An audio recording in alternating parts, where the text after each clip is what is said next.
Assalamu alaikum friends, welcome to my channel MBBS and BDS lectures. Today our topic is related to histology, identification points of ureter for histology, practical and slide.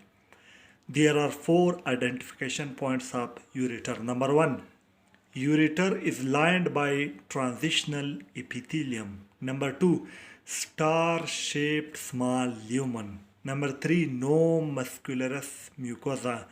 Number four, inner longitudinal and outer circular smooth muscles are present.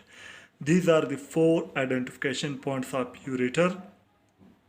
I already upload the detailed slide explanation video of ureter on my YouTube channel. Go and watch that video. Now I will upload these identification points also on my YouTube channel. You can find general histology, special histology, each slide detailed explanation video and each slide identification points for practical and slide. If you like my video, press the like button and share these videos with your friends. If you're new to my channel, subscribe my channel by pressing the red subscribe button and also press the bell icon to open the all notification in order to you receive my each new video notification. For watching my videos, I am very thankful to you. Thank you very much.